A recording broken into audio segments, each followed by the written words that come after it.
एनडीएના ઉમેદવાર રામનાથ કોવિંદની રાષ્ટ્રપતિ પદની ચૂંટણીમાં જીત થઈ છે।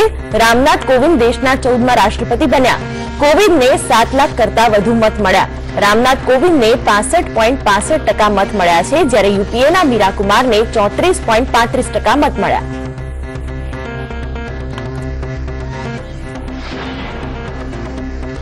રામનાથ કોવિંદના આવાસસ્થાન 10 અકબર રોડ પર કાર્યક્રમનું આયોજન કરવામાં આવ્યું હતું, જ્યારે બીજેપી અધ્યક્ષ અમિત શાહે રામનાથ કોવિંદનું સ્વાગત કર્યું હતું। અમિત શાહે કહ્યું હતું કે રામનાથ કોવિંદના કાર્યકાળને આ સર્વોચ્ચ સંવૈધાનિક પદને નવી ઊંચાઈ પર લઈ જશે।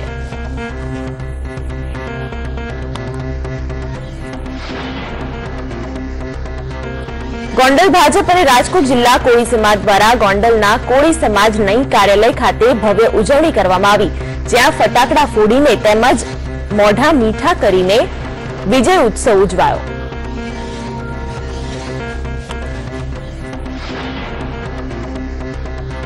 રાષ્ટ્રપતિ ચૂંટણીમાં એનડીએના રામનાથ કોવિંદનો વિજય થયો છે, ત્યારે ભાજપ માટે વધારે ખુશીની વાત એ છે કે ગુજરાતમાંથી કોંગ્રેસના 11 ધારાસભ્યોએ ક્રોસ વોટિંગ કરીને મીરા કુમારના બદલે રામનાથ કોવિંદને વોટ આપ્યો છે।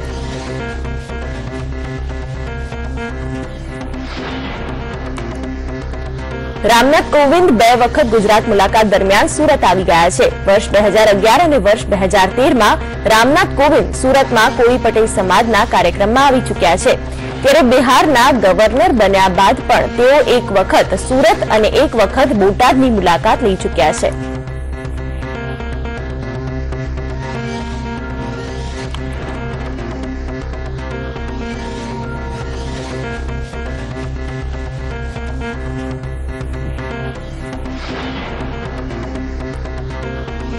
રાજ્યસભામાં ટોળાઓની હિંસાખોરી અને ગૌરક્ષા મામલે વિત્ત મંત્રી અરુણ જેટલીએ કહ્યું હતું કે ગૌરક્ષા મામલે કોઈએ કાનૂનને હાથમાં લેવાનો હક નથી, ત્યારે કોંગ્રેસ પર નિશાન સાધતા અરુણ જેટલીએ જણાવ્યું કે કોંગ્રેસ બીફની પોલિટિક્સ રમી રહી છે।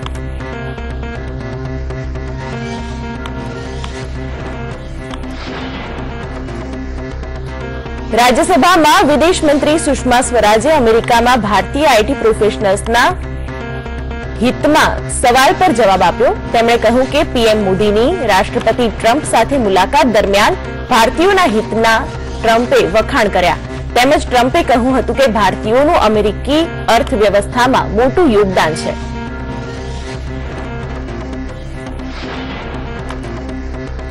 સિક્કિમ સરહદી તણાવ રાજ્યસભામાં ગુંજ્યો હતો। ચીન સાથેના ટકરાવ પર વિદેશ મંત્રી સુષ્મા સ્વરાજે વિપક્ષના સભ્યોના પ્રશ્નોના વિસ્તારપૂર્વક જવાબ આપ્યા। એમણે જણાવ્યું કે આખરે કઈ પરિસ્થિતિમાં ભારતે ચીન સામે કડક વલણ અપનાવ્યું।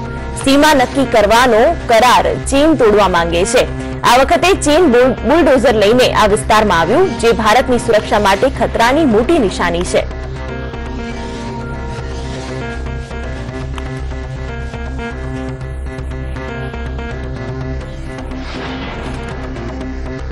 ચીન સાથે યથાવત સૈન્ય ગતિરોધ વચ્ચે રાષ્ટ્રીય સુરક્ષા સલાહકાર અજીત ડોભાલ બ્રિક્સ દેશોની બેઠકમાં ભાગ લેવા બીજીંગ જશે। વિદેશ મંત્રાલયના પ્રવક્તા ગોપાલ બાગલેએ પ્રેસ કોન્ફરન્સમાં આ મુદ્દે જાણકારી આપી। આ સંમેલનમાં 27 જુલાઈથી 28 જુલાઈ સુધી આયોજિત કરવામાં આવશે।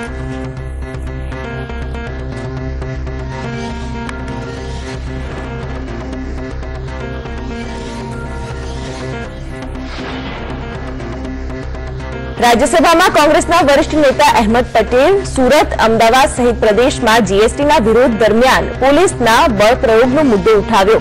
તેમણે કહ્યું કે જીએસટીથી કાપડ વેપાર વધુ પ્રભાવિત થયો છે, સરકારે તેમની મુશ્કેલીઓ સમજવી જોઈએ।